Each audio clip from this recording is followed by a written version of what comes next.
Thank you.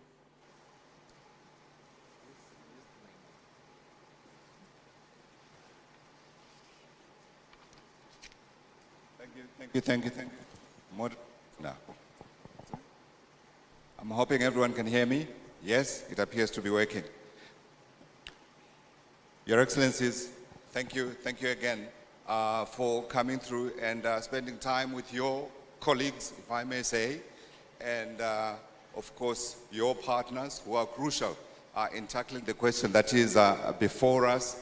And if I may remind you again of the format, I've been tasked to make sure that we can get through all of you to make a point. One, a commitment to this summit about what you're going to do to advance the issue of human capital development on the African continent. And then secondly, I've also been tasked to make sure that I'm able to get 3 recommendations that I can take away from this session as well, that I share with our organizers. And to be able to achieve all of that, I'm giving you 2 things. Number one, first of all, to address the general topic that we're talking about here today. And then secondly, to talk to very specifically to the points that have been given to me for me to ask you. So, reminding you again, our session is on ensuring that the issue that's been brought up, the issue of education, are we ready to create young Africans that are productive and that are able to participate as much as they can in our economies? Your Excellency, President Samia, Suluhu, Hassan, if I can start with you, your thoughts on this gathering that you have brought about, because clearly you identified something that needs to be done.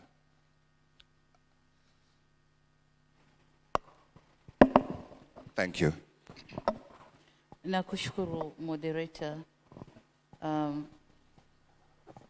Kwanza nishukuru kualikwa kwenye panel hii, lakini pia nishukuru kwa swali, na nikijibu swali lako kwamba we ready to invest in education, niseme ndio, yes, we are ready to invest in education. Na kama nilivyosema kwenye hotuba yangu kwamba ni kuwekeza kwenye education peke yake au kwenye elimu ndio kutafanya tujenge society, vijana ambao watakuwa wanajielewa na kujua nini wanapaswa kufanya kwenye nchi zao na hatimaye bara lao. Labda niseme uzoefu wetu Tanzania, tuko tayari kuwekeza kwenye education na tumeanza na early child education au elimu ya awali, ambapo elimu ya awali zamani ilikuwa ni kama sehemu tu ambazo labda wachimba madini, wakulima wanaweka tu vibanda na kufanya watoto wao wasome pale. Lakini kama serikali tumeona hiyo opportunity, na sasa tumejenga shule za kisasa kabisa ambazo watoto wale sasa wanasoma, na ni watoto wa kuanzia miaka 2.5 mpaka miaka 5, sababu miaka 6 anaanza kuingia primary education.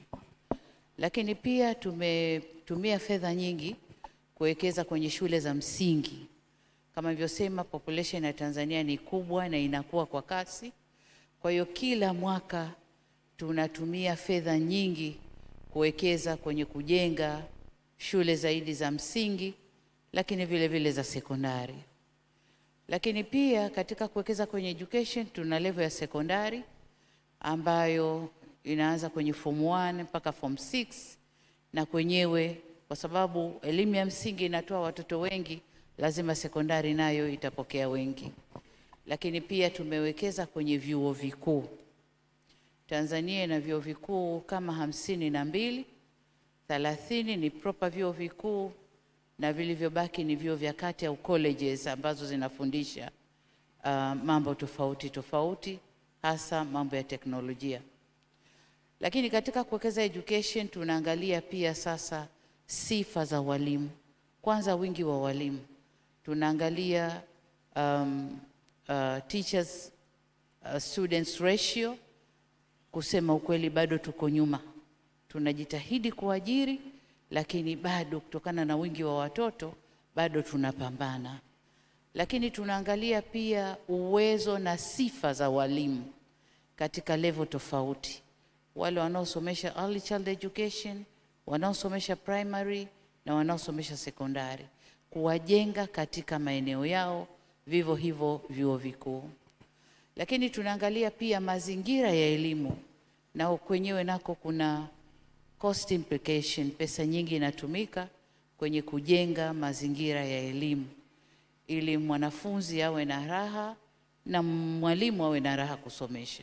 Kubwa tunaloliangalia mbali ya ujenzi wa madarasa, lakini usafi wa mazingira, water and sanitation katika maeneo ya shule. Kwa muda mrefu nyuma, watoto wa kike ambao walishafika umri wa kuvunja ungo kuwa wakubwa walikuwa wanakimbia shule kwa sababu mazingira hayakuwa mazuri kwa wao wakati wa haja zao kujisafisha na mambo mengine. Lakini sasa tunajenga vyoo vizuri, tunapeleka maji maeneo ya shule, tumeweka mazingira mazuri kiasi ambacho wasichana wakati wote wapo shuleni.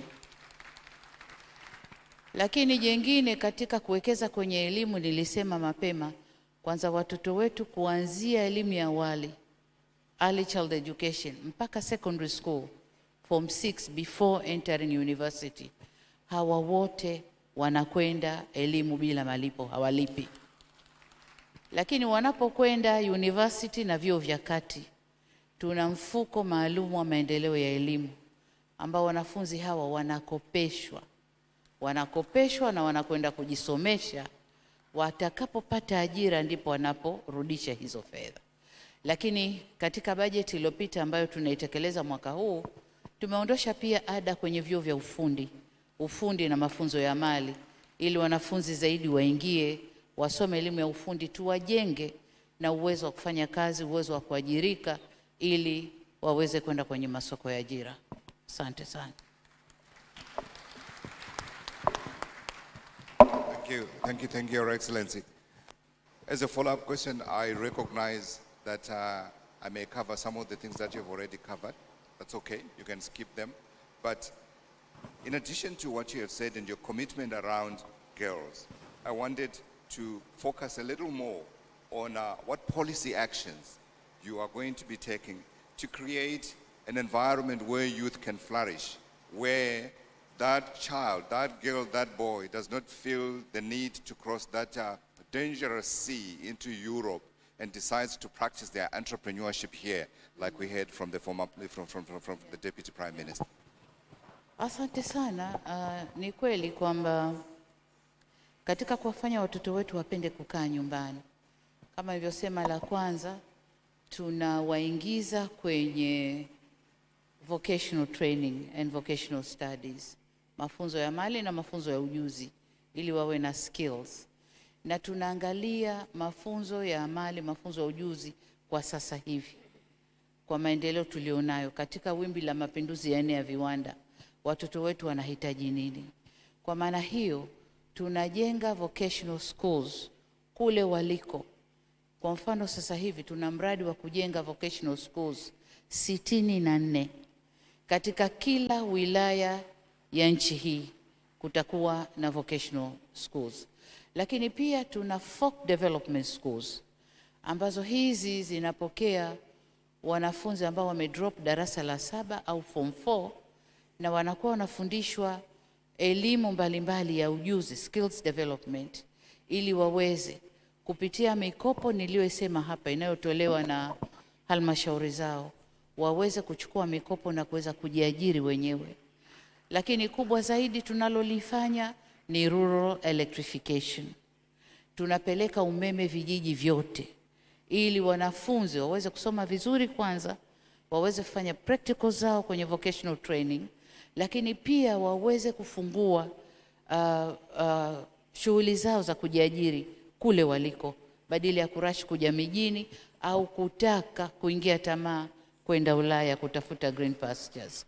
Tunajitahidi kuprovide kila kinachokuwa lazima ili wabakie hapa.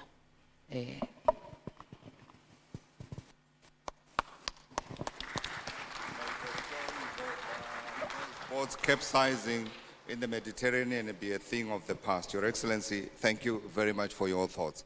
Thank you. I'd like to move on now and invite His Excellency Dr. Julius, President, Republic of Sierra Leone. Again, Your Excellency, the format is the same. Your initial thoughts on this summit and what we need to do as a continent to ensure that, I don't know if you remember. Do you remember the Lions on the Move?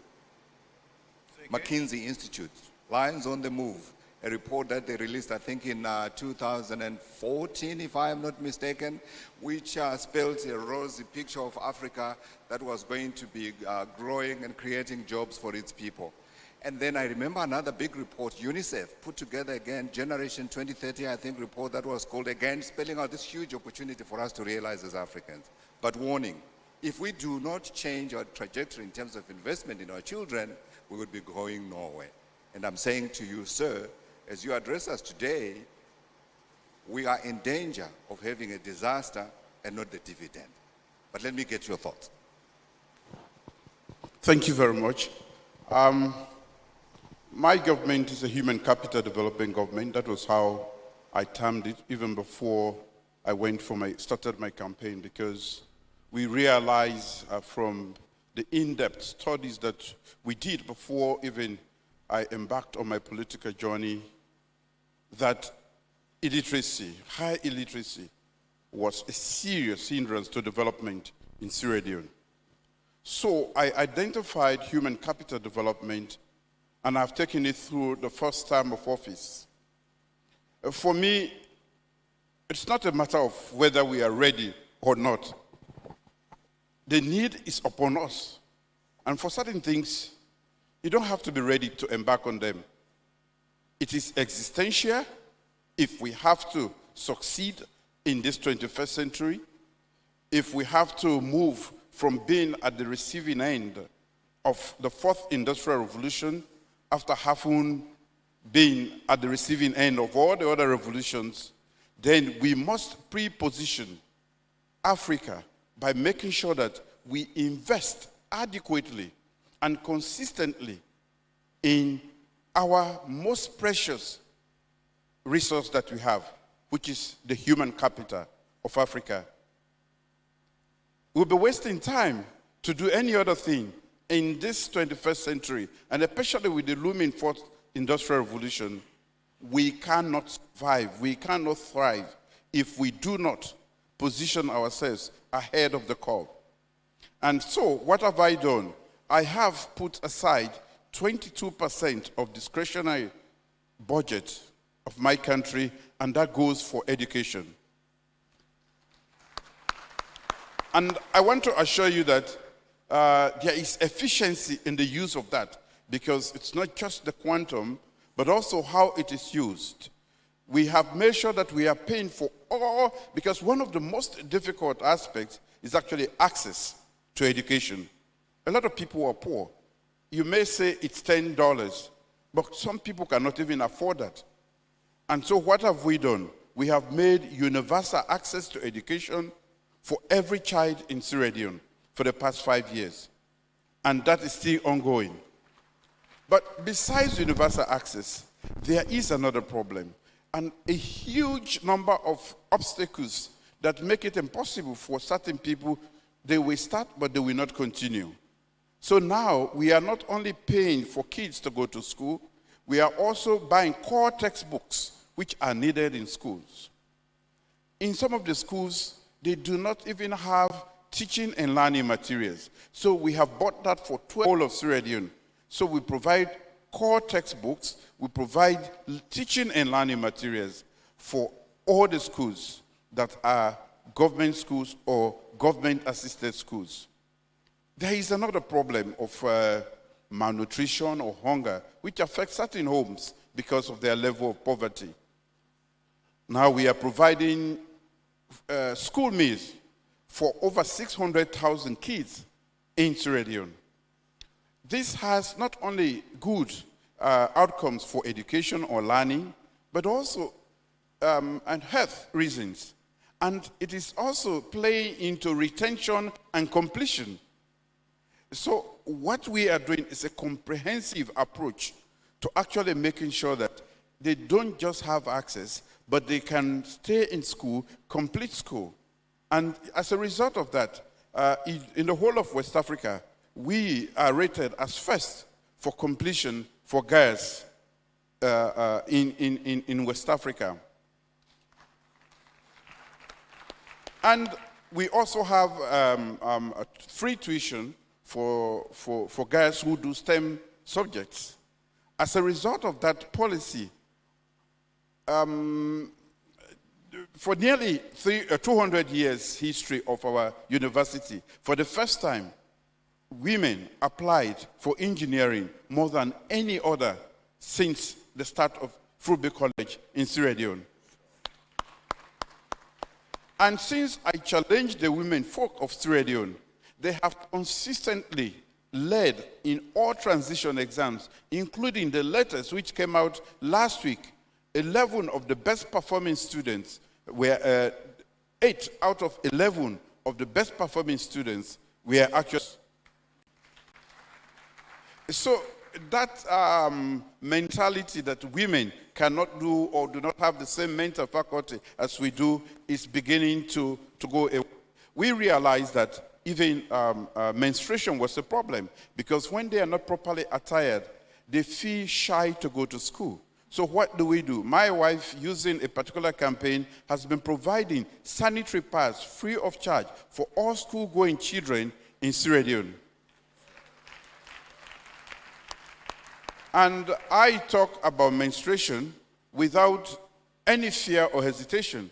For a lot of African homes, especially in Sierra Leone, I don't know for here, men don't talk about menstruation. And I say to them, it's just a biological action. And therefore, we should feel free, even as men, dads, to talk to our children so that they feel comfortable and provide them with the necessary support. So every year, the First Lady goes around, supplies to all the schools, and now government has come in, and we are getting support from other non-governmental agencies and also development agencies, because they have seen the utility. When we don't do that, some guys can lose up to 60, 70 days in an academic year from our own calculation. So that is helping out quite a lot. The other thing was, they can study and study and study, but because of poverty, come the transition exam, maybe to go to secondary school, there is a fee, always. They cannot afford it, they drop out. So what we have done is, we have 3 transition exams, the MPSC, the Beke, and the WAS. We are paying for all of those exam fees. We are paying all the exam fees for all of the kids in Sierra Leone. Even when they do their final transition to go to university, there is always a fee for that. And some of the kids will not get their results for a very long time because they have poor parents. What we have done is, we are providing the money for them to be able to get their results so that they don't have to wait. So access is expensive and very important. But there are a series of other obstacles that can actually nullify the effect of having paid for access if you don't address them. And that is what we have tried to do, a comprehensive approach to providing education. It is the best resource we have. And I must add here that as we talk about immigration to other countries so that they seek greener pastures, I think the youth budget can be a blessing, but we have to invest in education. And when I talk about education, we are talking about the education as a whole, talking about technical, vocational training, numeracy, and literacy, basic literacy. If we do that for our people, we can now use the youth budget. It can become an advantage and not a cause. But if we don't do that, it is going to become a bomb, because we have too many youths in Africa. Absolutely, 100%, Your Excellency. Thank you very much for those opening remarks. Please help me to thank him.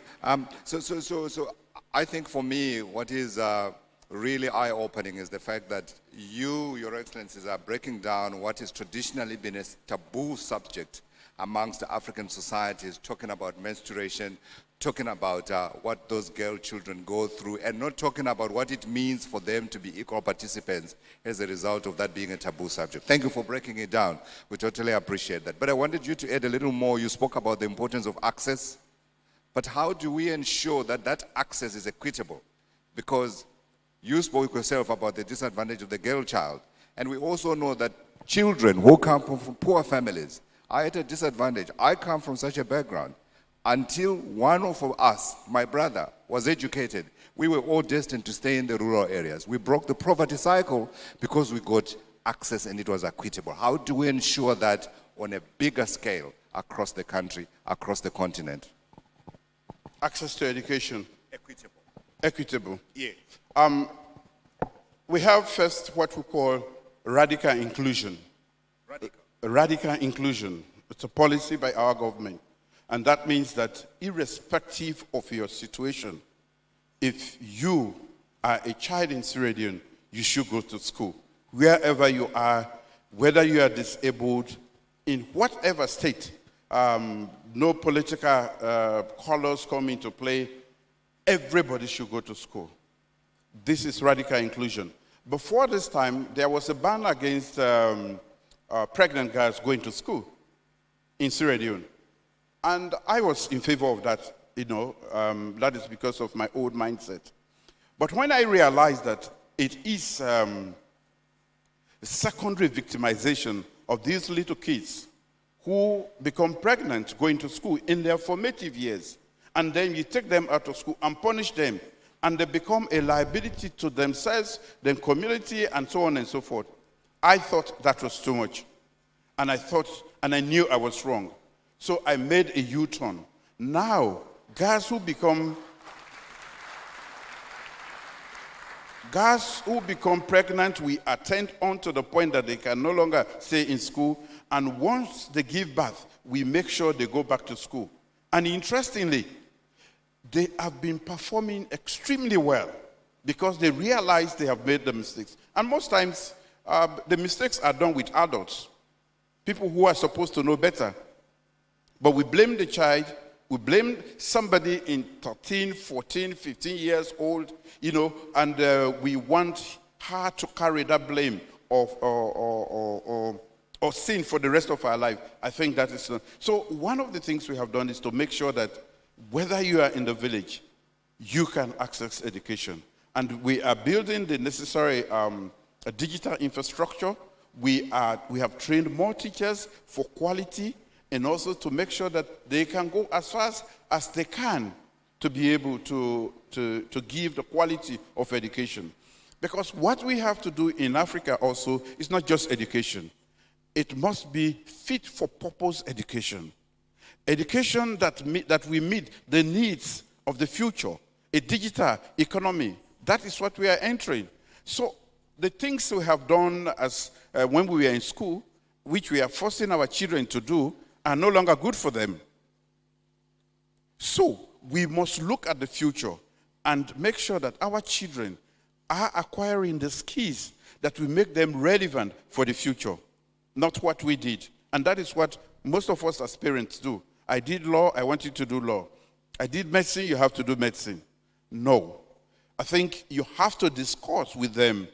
And what have we done? The youth who are going out, 30%, 33% of my cabinet are young people. When I say young people, they are youth. 33% of them are also women. I've also passed an act which is, we call the GIWI Act, which makes sure that 30% of all parliamentarians must be women.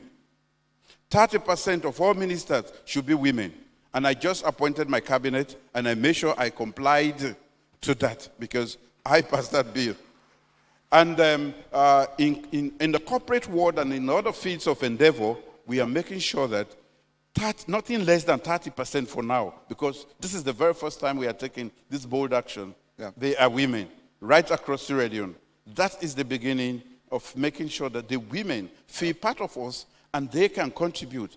After all, their population, they are more than 50% of our population. 100%. So it's like trying to do boxing with one hand behind Yeah. you. Even a lazy man like me can fight any boxer with one hand behind him.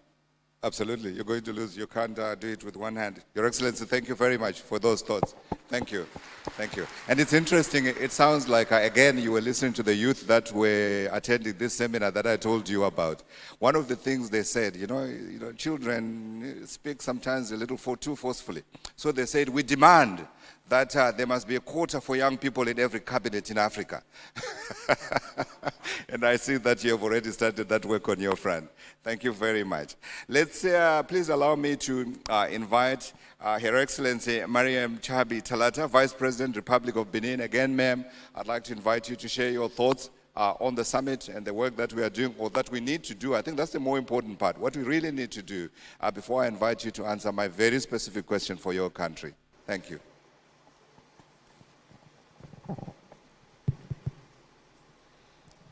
Merci beaucoup. Je commence par présenter mes remerciements à Madame la Présidente de la République unie de Tanzanie pour l'accueil, l'hospitalité. Je présente mes hommages aux chefs d'État et de gouvernement ici présents. Je salue les vice-présidents et les premiers ministres ici présents. Le thème qui nous unit ici est le suivant. Sommes-nous vraiment prêts à investir dans le capital humain?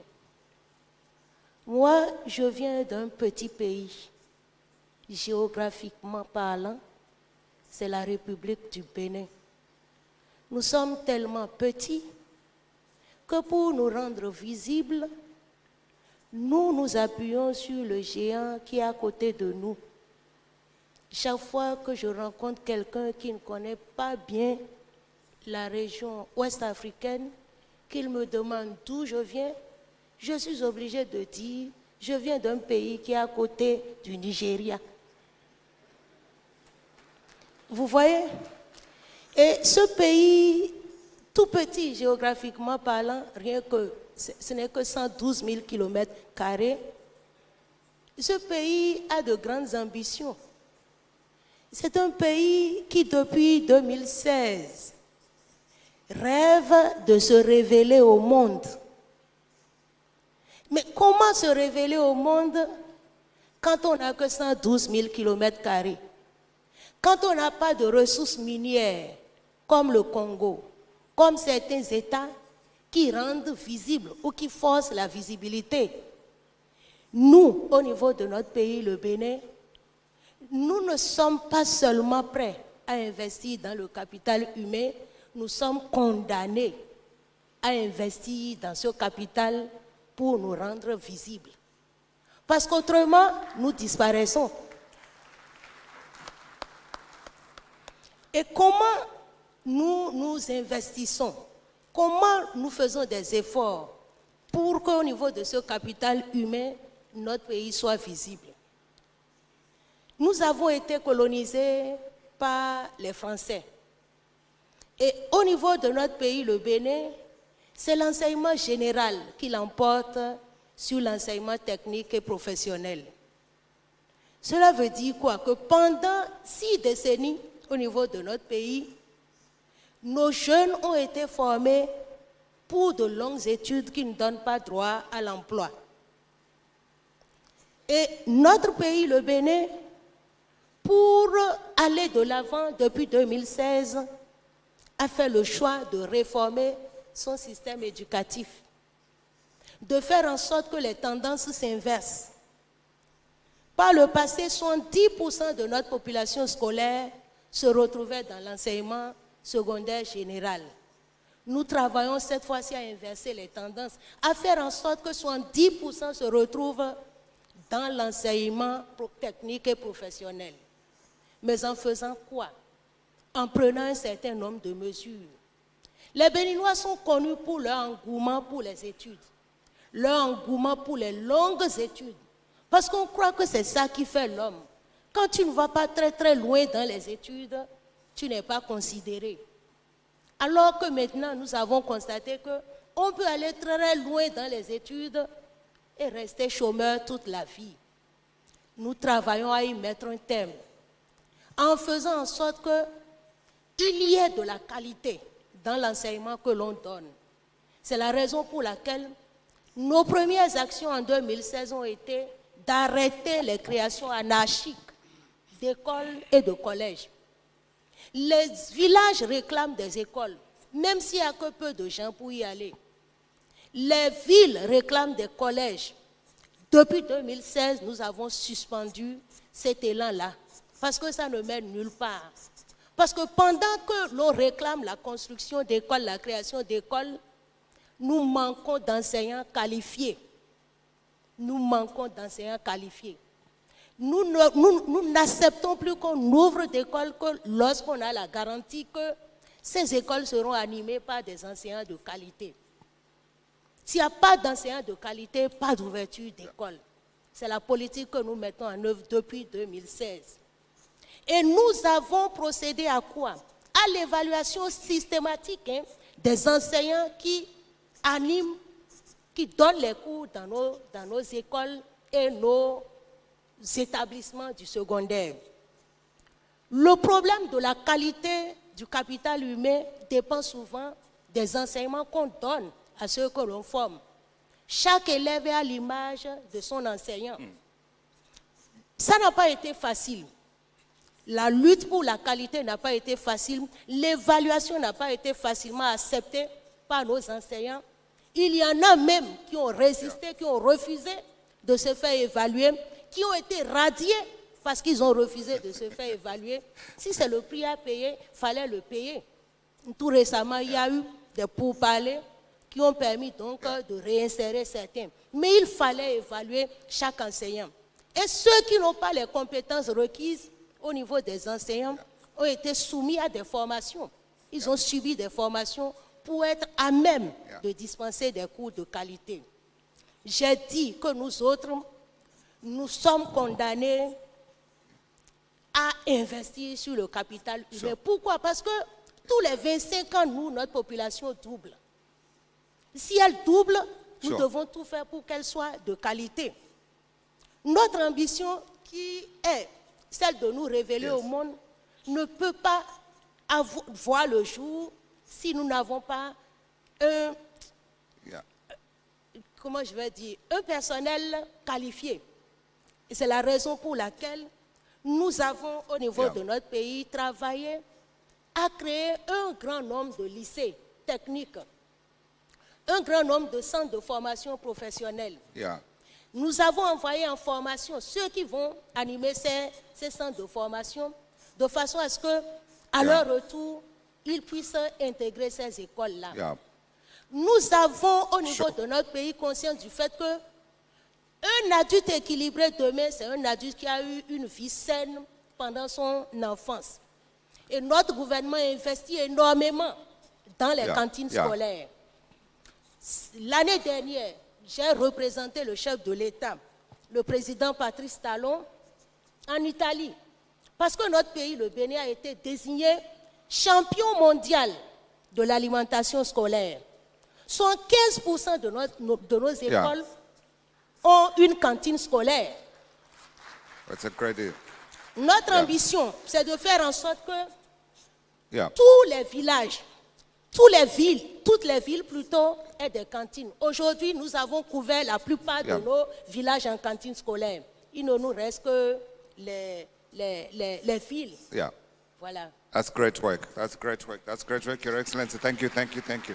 Very interesting how you have dealt with the issue of teachers. I live in South Africa, and we have a very strong trade union, and the issue around trying to make sure teachers are competent and they are assessed and they do their job consistently. It's certainly been a very thorny one. Great lesson. Hopefully they can take that lesson as well. Before I let you go, one more quick comment, very quickly if you can.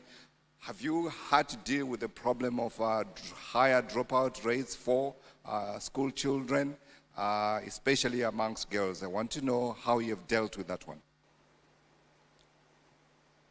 dropout rates amongst the children that you get into school. You explained that you have a problem of overcapacity, Oui. but I imagine even in that overcapacity, you still have other children that don't come to school when they are supposed to come to school.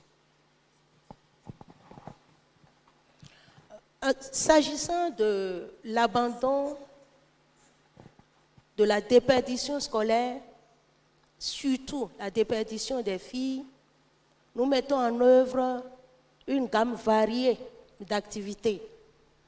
Nous savons que certaines filles abandonnent les écoles, la scolarité, parce qu'elles n'arrivent pas à trouver les conditions adéquates d'hygiène au niveau de l'école. Depuis 2020, la première dame de notre pays, à travers la Fondation Claudine Talon, met en œuvre un programme de distribution de couches aux filles pour limiter les taux d'abandon. Nous sommes aidés par l'UNICEF qui, depuis des décennies, accompagne notre gouvernement en mettant à la disposition de nos filles des kits scolaires composés de livres, de manuels, de cahiers et d'un petit budget pour les charges diverses de l'école. Nous sommes également appuyés tout récemment par la Banque mondiale qui nous aide à mettre à la disposition des filles scolarisées du primaire et du secondaire un fonds. 30 000 filles sont impactées par ce fonds. Les filles du primaire reçoivent par jour 350 francs CFA et les filles du secondaire 450 francs CFA pour les accompagner dans leur scolarité. Ce sont là les actions que nous menons au niveau donc des populations scolaires féminines pour limiter les taux de déperdition. Mais ce n'est pas tout. Depuis 1990 au Bénin, les filles du primaire et du secondaire ne payent pas la scolarité. La scolarité est totalement gratuite dans notre pays. Just girls? Just girls? Oui, pour Just les the filles. girls? Oui, pour le moment. Okay, On boys va pay, atteindre les girls hommes don't pay. après. Oui, Fantastic. voilà. Depuis 90. Positive discrimination. Positive discrimination. Your Excellency, thank you very much for your contribution. May I invite His Excellency Cleopas Dlamini, Prime Minister of the Kingdom of Eswatini. Again, Your Excellency, it's your opening thoughts. If you're able to bunch them together tightly and we get the message across, and then I'll come to you with my very specific question, especially made for you. Special meant for me? Yes, sir. It's coming. Thank you. Let me take this opportunity to thank the government of the United Republic of Tanzania, and in particular to thank President Samia Hassan for the excellent arrangement which they've put into this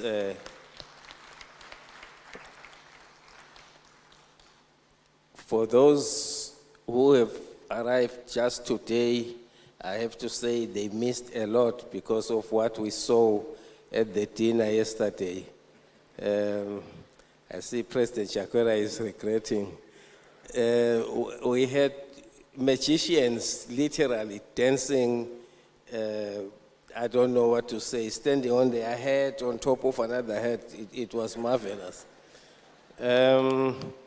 But now coming to the subject matter before us here, I think it has already been said that it's not a question of whether you want to invest in education or whether you are ready. You have to invest in education, especially if you are in African state. If you look at the proportion of youth relative to the entire population, you can say that if you did anything other than invest in education, you'd be playing with fire.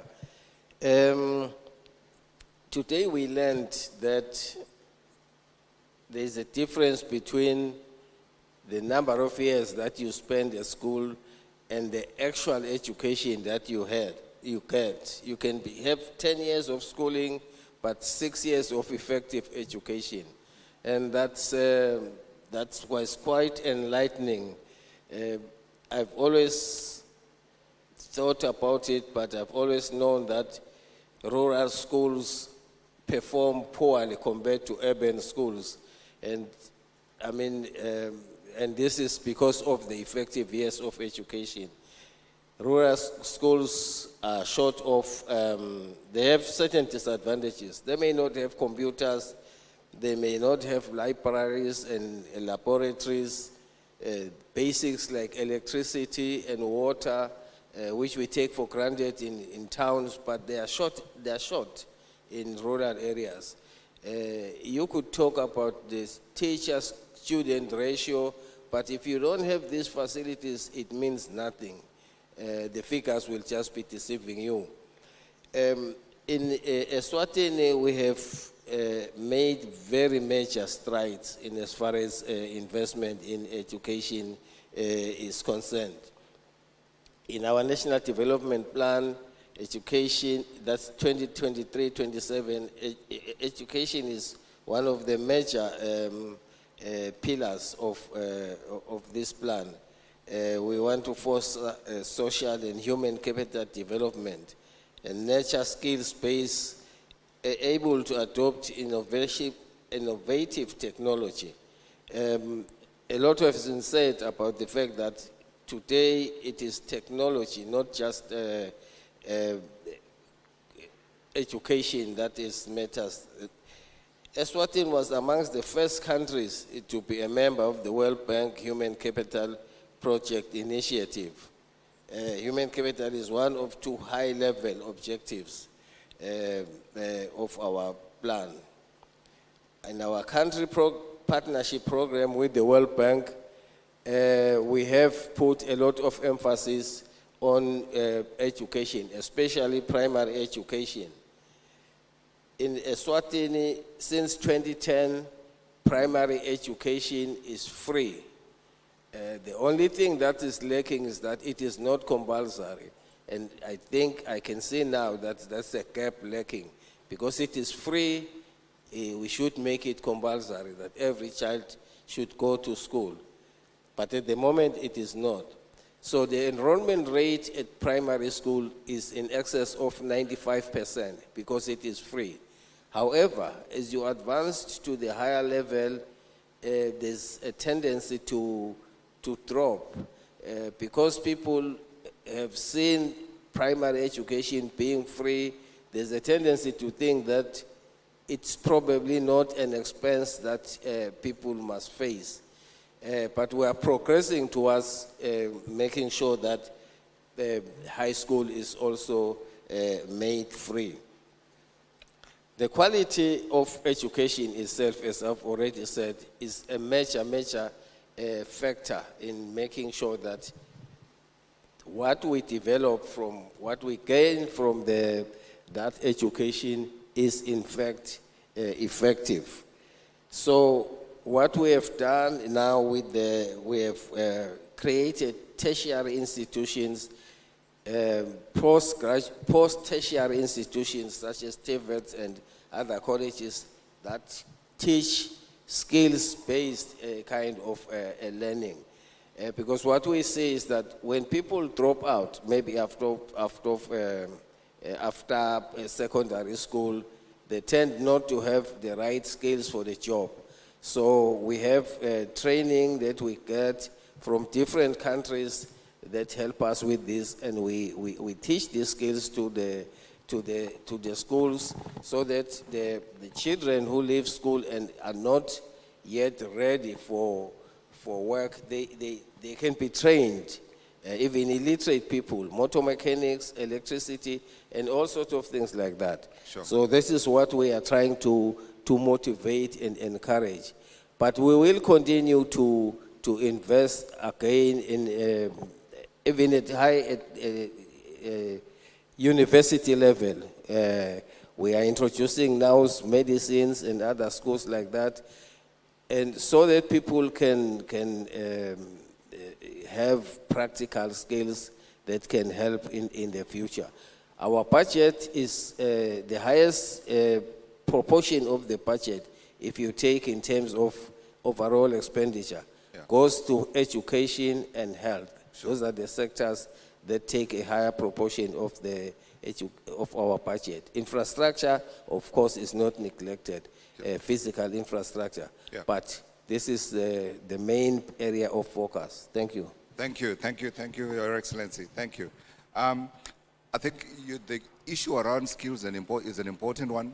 I can tell you that we have a small newsroom in our team in Johannesburg, and the kids that are coming through from the universities, we struggle to get them to quickly integrate and become active participants in generating news. So there needs to be something done to connect the TVET colleges and the actual work environment. It's a continuing challenge across the continent, there's no doubt about that.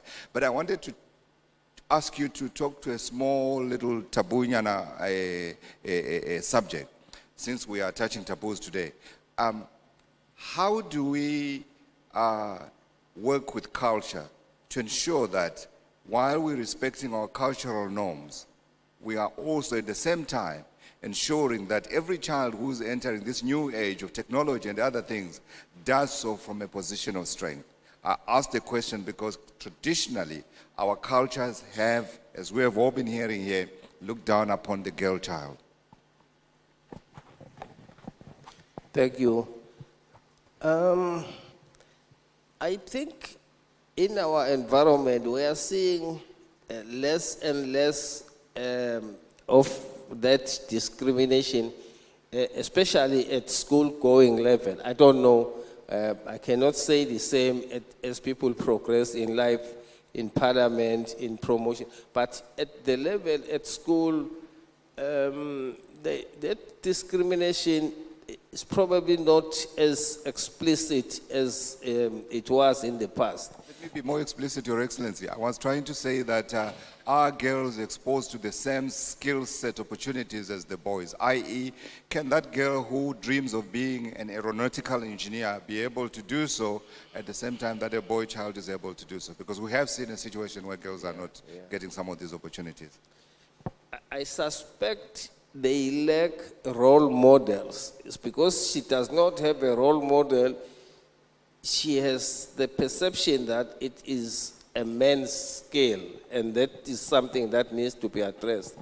I think a role model, even in the family, if you are a mechanic or a doctor and the mother is a nurse, the tendency is the boy child will want to be a doctor. So I think this is the attitude that we need to address almost directly. But in terms of financing at school, the opportunities should be the same.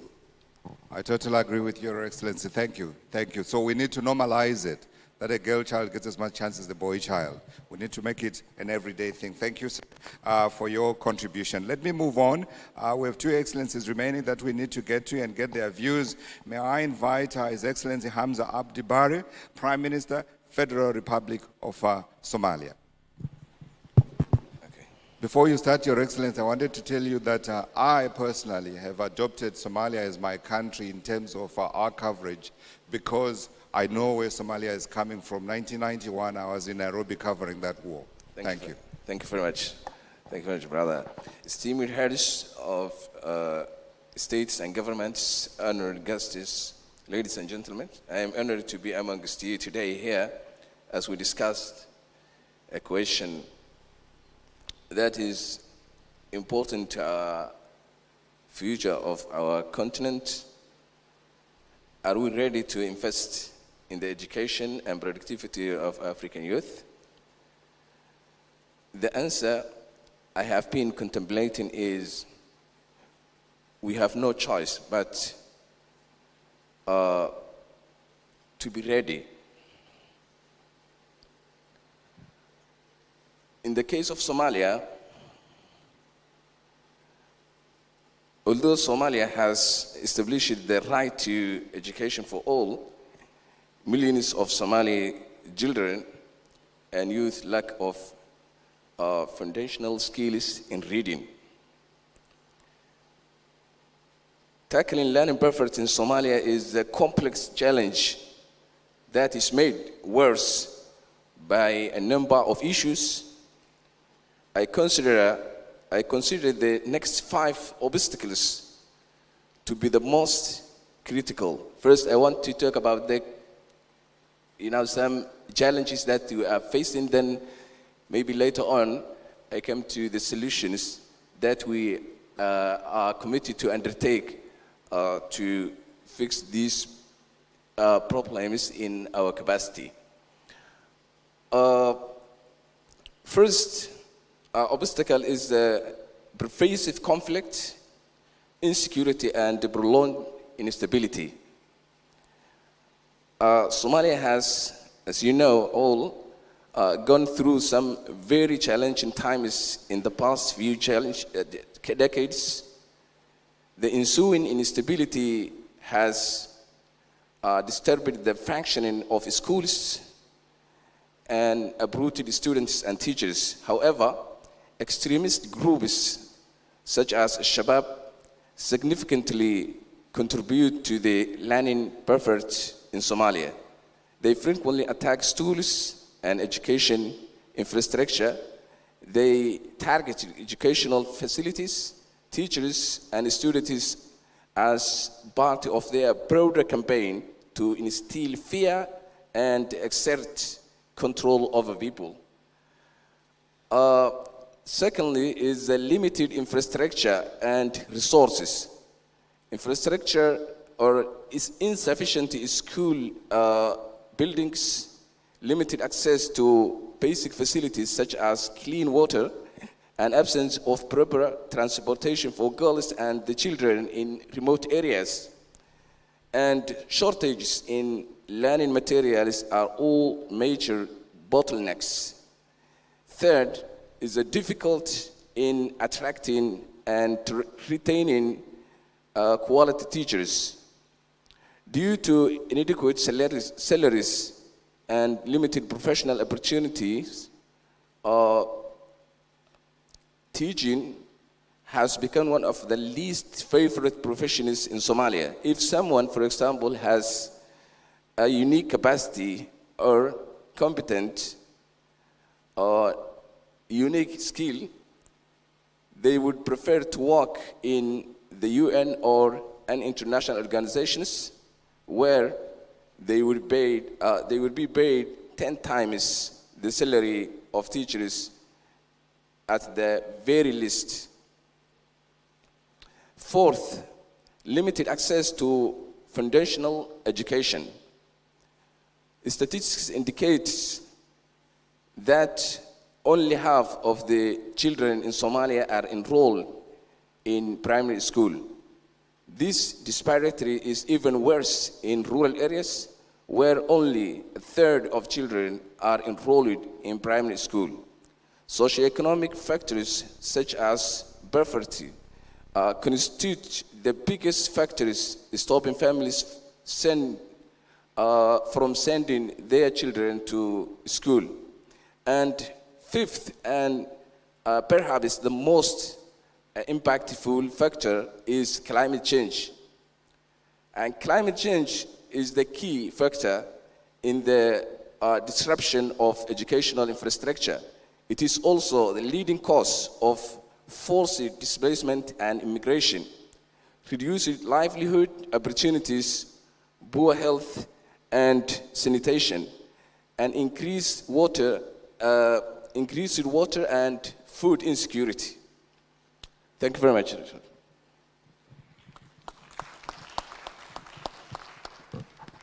Thank you, Your Excellency, and for introducing, I think, a subject matter that is all around us, that all of us, wherever we are, which part of the continent we're coming from, is certainly one that we talk about every single day. By the way, the issue around no one wanting to be in teaching isn't unique to you.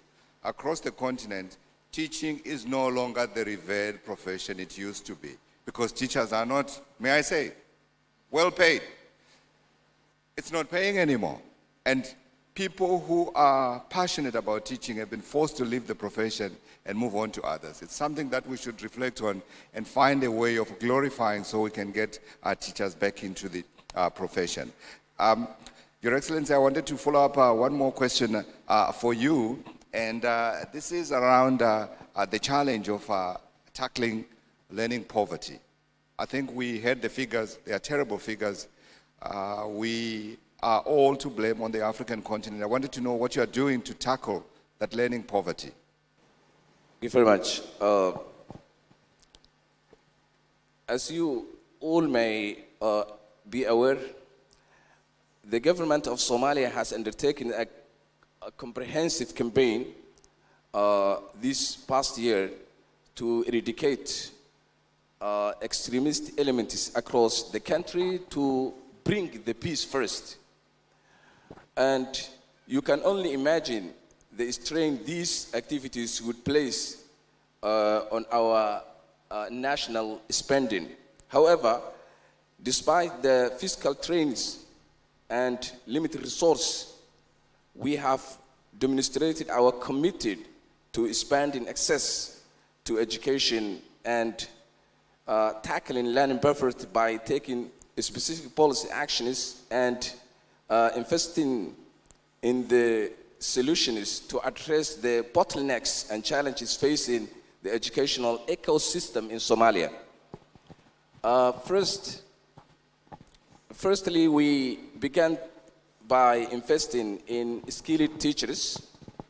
This past year, we have competitively recruited 3,000 teachers, increasing the number of teachers in the government payroll by more than 300%. Secondly, we aimed to address the challenge of access to quality education by allocating resources to build or rehabilitate schools. Third, we aimed to address socioeconomic disparity by providing school guarantees and ensuring that no child is left behind. The small investment we are making today will allow education to be the catalyst for lasting peace, prosperity, and unity in Somalia. With our collective, as Africans, with our collective efforts, we can foster an enabling environment for Africa's youth to unleash the untapped potential of our rich continent. I would like to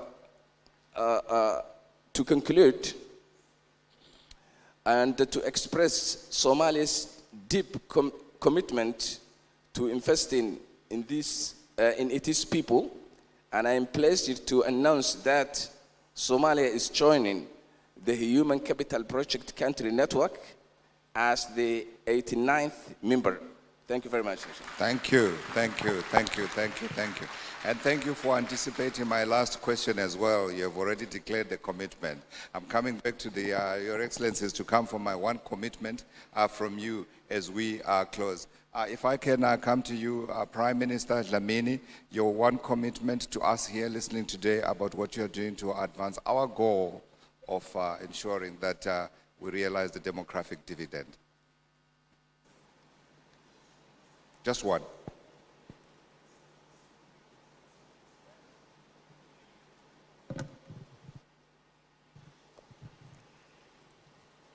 I think the main thing that we need to do is to invest, improve the quality rather than the quantity of education. I just mentioned a few things there, laboratories, libraries in the schools, and of course the basics, electricity and all. If we can just invest in those infrastructural things, maybe we can improve the quality and not the quantity of education. You're committing to improving the quality of education. Thank you, Your Excellency. Madam Talata? Your Excellency, Talata, your one commitment to the summit in terms of what you're going to do to push so that we're able to realize the demographic dividend.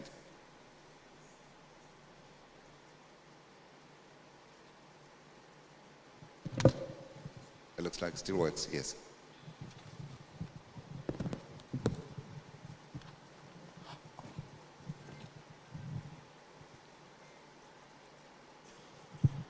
Au niveau de notre pays, le Bénin, je l'ai dit tantôt, notre objectif, c'est de nous rendre visibles et d'inverser les tendances.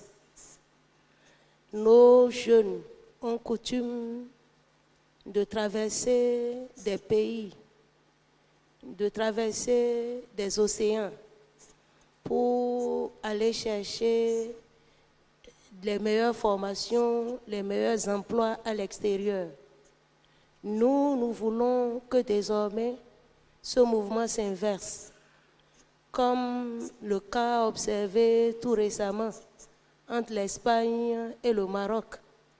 J'ai suivi un documentaire dans lequel il est dit que de plus en plus de jeunes Espagnols traversent la mer pour aller chercher donc de l'emploi au Maroc.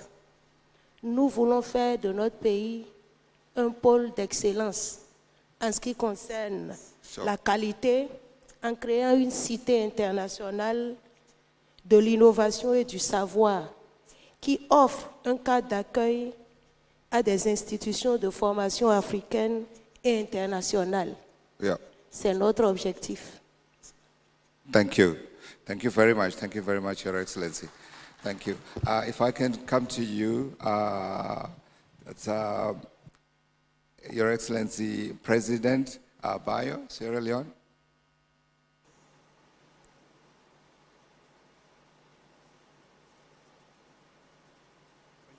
Thank you very much. I think my commitment would be to make sure that the youth are in the front seat of everything that we do about them.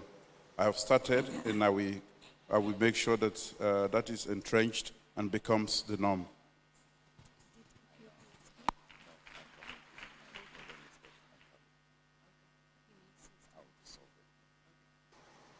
Thank you. Thank you, Your Excellency. Sorry.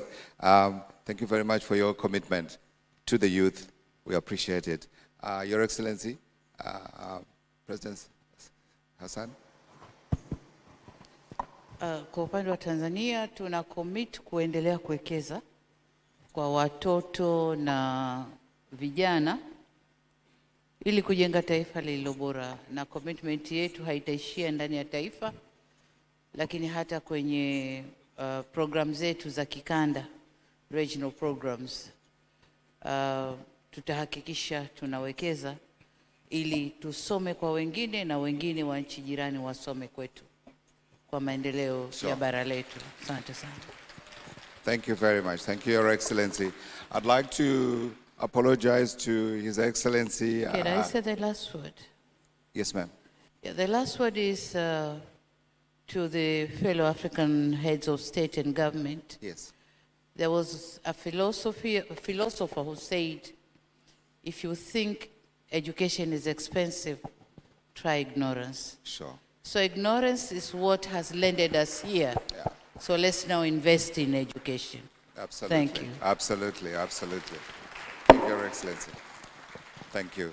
I would like to acknowledge His Excellency Demeke Mekonnen, Deputy Prime Minister, Federal Republic, Democratic Republic of Ethiopia. First, sorry, sir, for forgetting about you. I was getting so excited with the stories I was hearing. I was coming to the commitments and I wanted to get the commitments so I could have my lunch, but my apologies, sir. Can I invite you to reflect on the summit themes, and then we'll come to the very specific issue we'd like to discuss with you about Ethiopia. I'm hoping it's working. Yeah. It's alive. Thank you. Thank you, Godfrey. First, I would like to express my profound appreciation to the government of the United Republic of Tanzania for hosting this summit successfully. And I also thank the World Bank for organizing this timely summit in collaboration with the government of Tanzania. Perhaps in my country, during the last 2 years, during the challenging times, the World Bank was with us. So you really deserve to be recognized and appreciated on such critical interventions and support. It is, to me, it is high time to invest in people. I really appreciate the motto. It is high time and very timely for us. Human capital development is the entry point to sustain development and to address inclusive agenda as a whole in Africa. As a rising continent, we have to focus and we have to invest on human development areas. Today, Ethiopia, human capital development is our areas of focus agenda, and we try to align this agenda with our 10 years development plan and cascaded to different implementing bodies in this regard. As the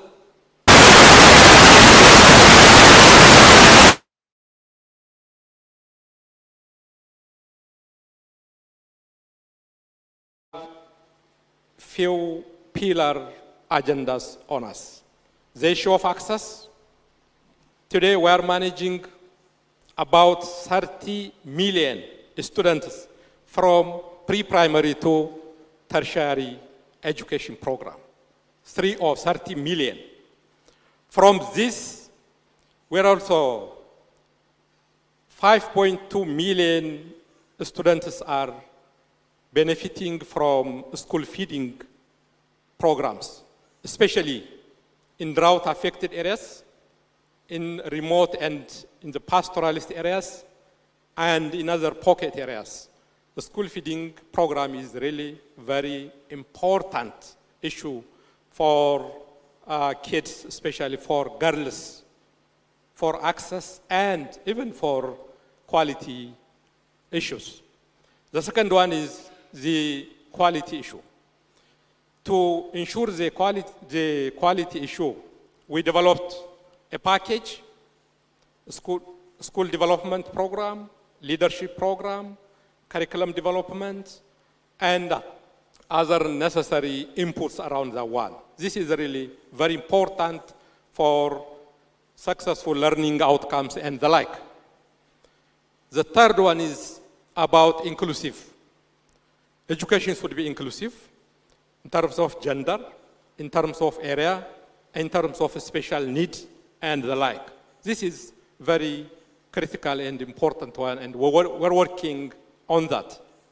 And the other one is free. Education should be free, especially for primary and secondary schools. In our country, in Ethiopia today, from primary to secondary education, nearly 28 million students. The school service is free at all. This is a really very challenging business and responsibility. Education is capital intensive. So to address and to sustain this, education needs a serious commitment and the stakeholders' mobilization around this agenda. The other is affordability. In tertiary education program, nearly 80% of the cost covered by government, around 10% covered by students. That is a reasonable and affordable cost-sharing mechanism at tertiary education level. Generally, when you talk about education, the learning outcome has to be prudent, and that should address the need of the economy, the need of the industry, and the relevance issue is very critical. Based on this, we're trying to assure quality and sustainable relevance programs across the country. My final point on this part is when you talk about human capital development, health, education, water, agriculture, all pro-poor sectors are very important. Our approach in terms of budget and leadership is we're focusing on poverty-oriented sectors. For example, 60% of our budget allocated to pro-poor sectors, to education, to health, to water, agriculture, to ensure nutrition, food security programs, and others. And again, in education, 22% of our annual budget allocated to education, and nearly 14% of our budget allocated to health program. Our plan in the upcoming times, especially by 2030, to increase this 22% to 24%, and now, from our GDP, 4% of our budget goes to education. This is very challenging and needs a serious effort to sustain this commitment. Generally, we're here, but with a serious challenge and serious crisis, and to sustain that and to keep the momentum, human development issue is a survival and existential issue to Africa and to my country, Ethiopia. Thank you. Thank you. Thank you. I hear the clear political commitment to ensuring that education is prioritized. But how are you doing it in this environment? Whereas we have been talking about everywhere, fiscal space is limited because the priorities that are competing for the money that you have are so many. How does education survive in that environment and get more so we do more? Thank you. As I said it before, it is capital intensive and very challenging. But all education actors has to march together towards this agenda. Development partners, government, the community at the grassroots levels, private sectors, and other players together. Here, partners, development partners also. And then, here government, the political leaders has to play. As His Excellency the President said it in the previous panel, we have to play as a role model, the leaders, and again, mobilize the community and other partners. And then, we're trying to expand our revenue capacity to increase and to address towards these priority areas. But the major players here, the communities. The schools has to be owned as the grassroots level by the local community, the parents and other players together. All these efforts will reach to this trajectory to address this problem. Thank you, Your Excellency. Would you have one final commitment for us? Yes? One final commitment that you commit to achieving? Yeah. Thank you. Really, the issue of deliverables is very critical. Here, my commitment, number one, political commitment. Leaders has to be committed. We are committed for this.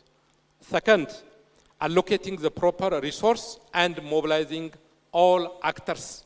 And this program has to be owned by the communities and creating conducive environment to development partners and other actors. Thank you. Thank you, thank you, thank you, thank you. And thank you, ladies and gentlemen, for your patience, and thank you, Your Excellencies, for your patience, for your time, for your insights. Thank you again, and we resume the program. Thank you very much. Thank you. Excellencies, a bigger round of applause to our distinguished presidents.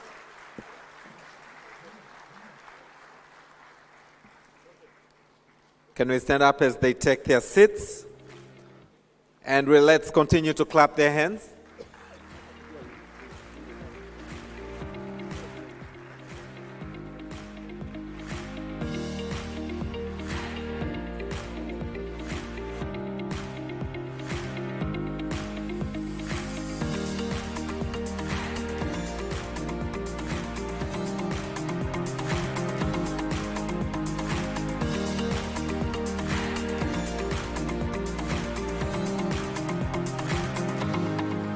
Kindly be seated. Thank you very much. So we are now going, before we break for lunch, we are going to have photos taken This is a very high-level event to miss a photo moment. So I am going to announce the groups as follows. The first picture will be taken by the presidents. The 7 presidents who are present here will take the first picture. The second picture will be taken, led by the president of Zanzibar and the vice presidents, deputy prime ministers, the prime ministers that are present here will take the second picture. This will also include the Minister of Finance, who is also representing the President of the Union of Comoros and the chairs of the AU, the World Bank, Madam Victoria Kwaka and Madam Mamta Murthy will also be on this picture, as well as Mama Graka Machel, who is the Deputy Chair of the Elders. Thank you.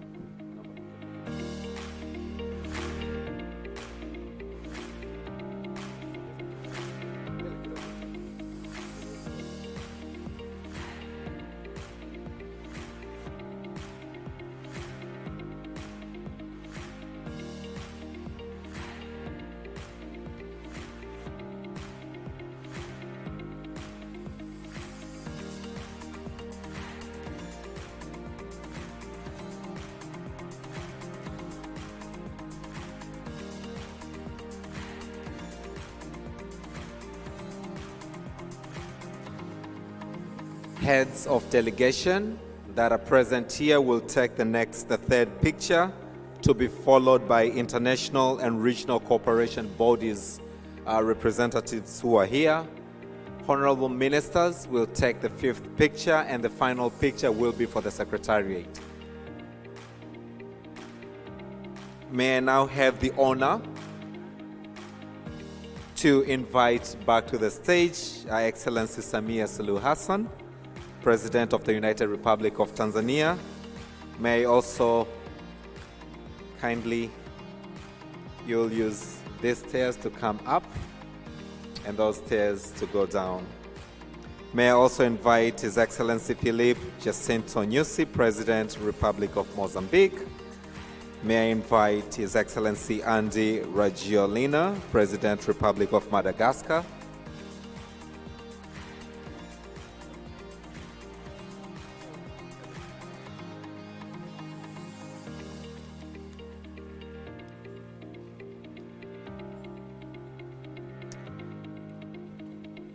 May I invite Dr. Lazarus McKenzie, His Excellency, the President, Republic of Malawi. May I also invite His Excellency Carlos Manuel Villanova, President, Democratic, but not least, Dr. Julius Madabio, President, Republic of Sierra Leone.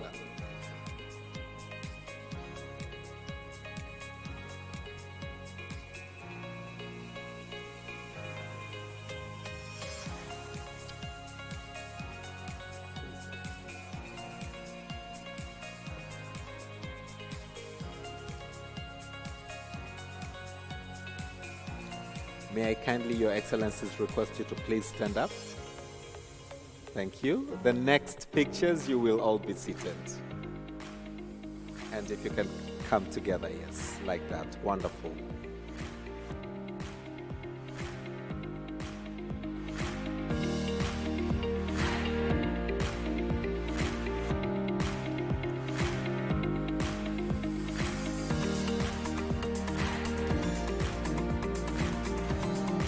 Thank you very much. Kindly, you may sit now. As I invite to the stage His Excellency Dr. Hussein Ali Mwinyi. Kindly come to the stage. Your Excellency, please remain on the stage. Yes. Yes. Yes. To be followed by His Excellency Hussein Albigabi Akoy Agani, Vice President, Republic of South Sudan. Welcome to the stage. May I also invite Her Excellency Mariam Chabi Talata, Vice President, Republic of Benin, to kindly come to the stage. May I also invite Your Excellency Jessica Rose Epel Alupo, Vice President, Republic of Uganda. Thank you so much. May I invite to the stage. May I invite to the stage Your Excellency Mutale Nalumango, Vice President, Republic of Zambia. Thank you very much. May I invite to the stage Cleopas Dlamini, Prime Minister, Kingdom of Eswatini. Thank you very much. May I invite to the stage Hamza Abdi Bare, Prime Minister, Federal Republic of Somalia. Welcome to the stage. May I invite to the stage Your Excellency Gervais Ndirakobuka, Prime Minister, Republic of Burundi. Please welcome to the stage. May I invite to the stage His Excellency, Your Excellency Demeke Mekonnen, Deputy Prime Minister, the Federal Democratic Republic of Ethiopia. Thank you for coming. May I invite to the stage Your Excellency Olavo Avelino Garcia Correira, Deputy Prime Minister, Republic of Cape Verde. May I also invite to the stage Your Excellency Abdurrahman Abdulazak, Chair, Nigeria Governors Forum. Thank you. May I also invite to the stage Honorable Mohamed Chanfiu, Minister of Finance, representing the President of the Union of Comoros. Thank you so much, who is also the Chair of the AU. Madam Victoria, from the World Bank, as well as Dr. Mamta Murthy from the World Bank. Thank you so much. Mama Graka Machel, we are honored to also have you on this picture. May I request heads of delegation to be set for the next picture after this picture. Karibu Mama.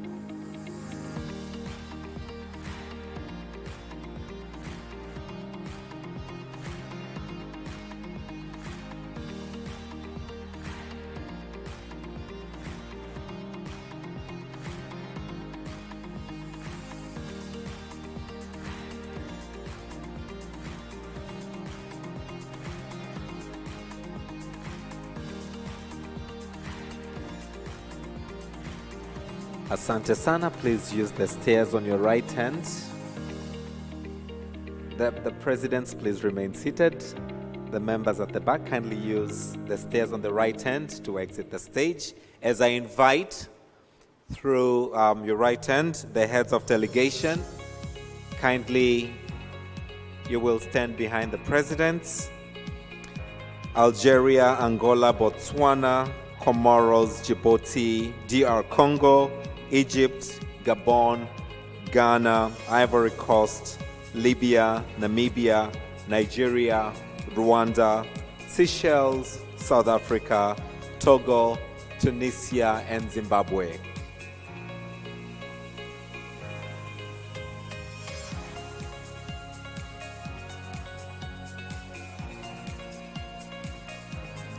As the heads of delegation come to the stage, Liberia.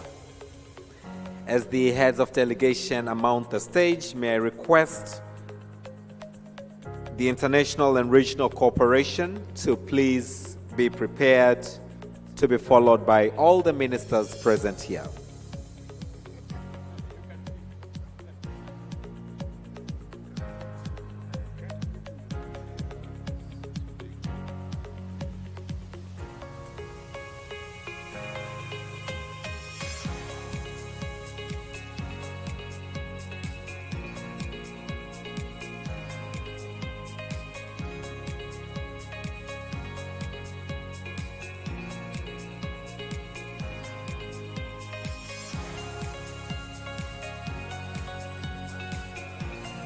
Thank you very much.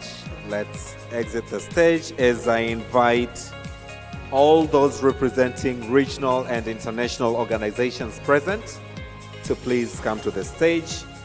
The next picture will be for all the ministers present. But for now, international and regional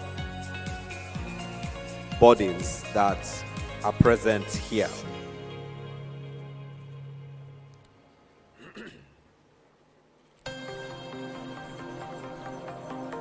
Secretariat will take the final picture, which will be after the ministers. So for now, regional and international cooperation bodies that are represented. Karibu.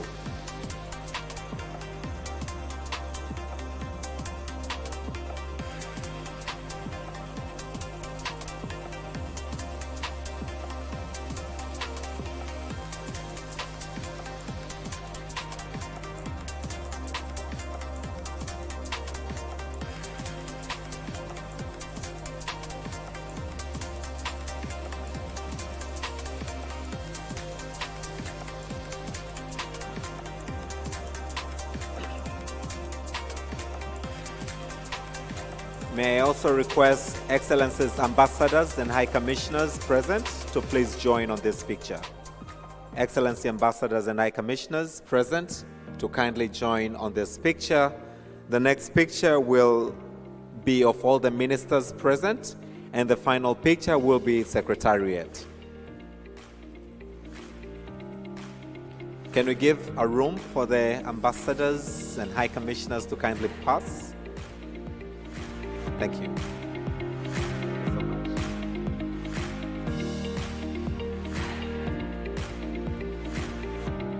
Excellencies, Ambassadors and High Commissioners, kindly for the next pictures.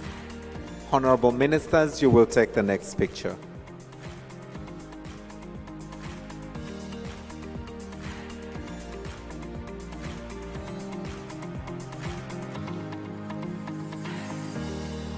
As they come, I would like to pass them an important announcement that the presidents, the VVIPs, will be led by Chief of Protocol for lunch, but this will also include foreign ministers and heads of delegation. Other ministers and diplomatic corps will have lunch on the 3rd floor, Kilimanjaro Hall. The rest of us, we shall take our lunch at the marquees outside.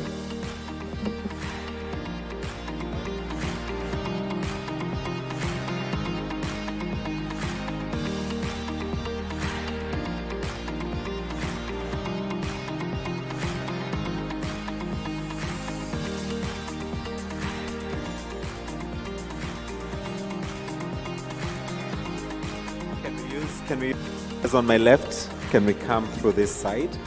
As I allow the ministers now, request the ministers to come through to the stage through the stairs and stand at the back.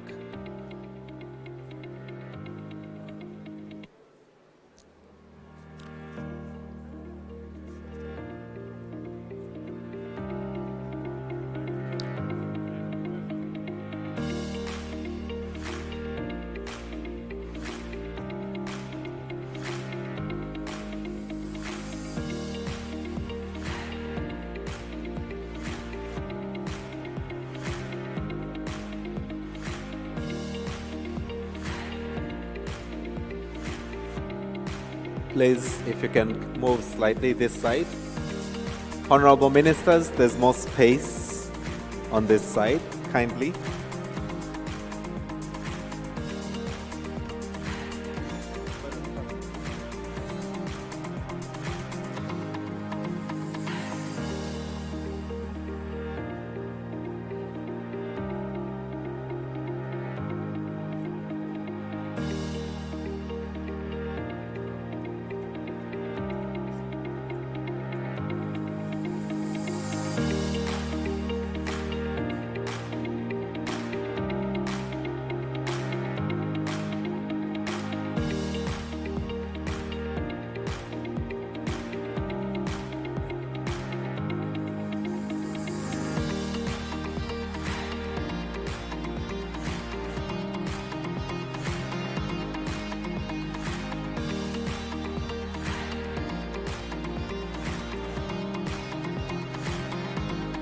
Thank you very much. And the final picture is the Secretariat.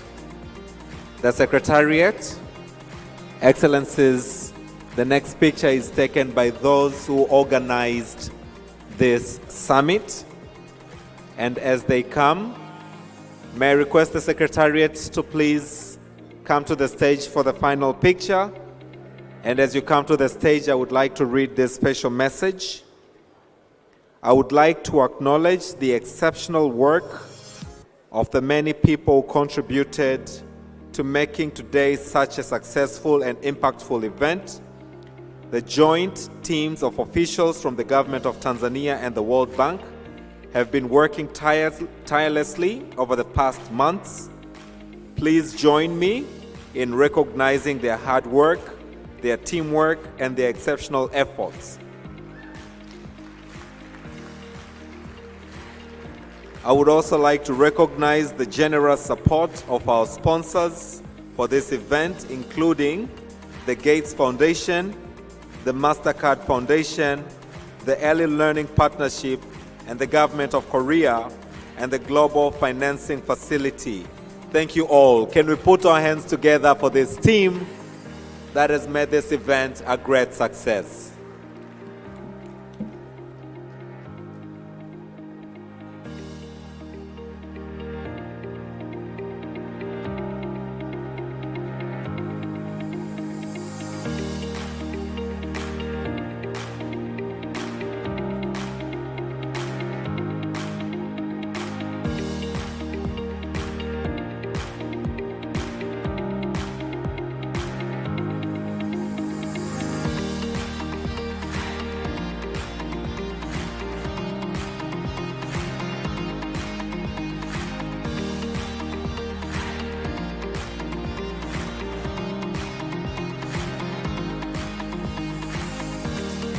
Thank you very much. Can we put our hands together once again for the committee for the wonderful work? Thank you very much.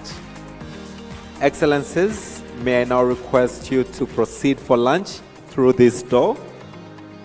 Karibuni sana, enjoy your lunch.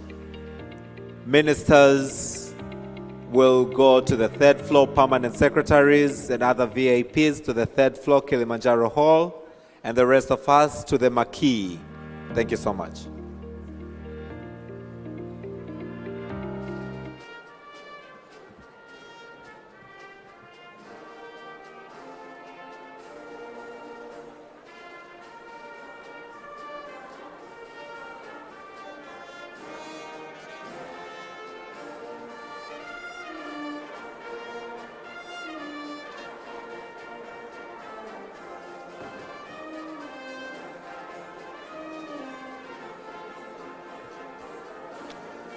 Lunch break is 1 hour, so please let's resume at 3:15, 3:15.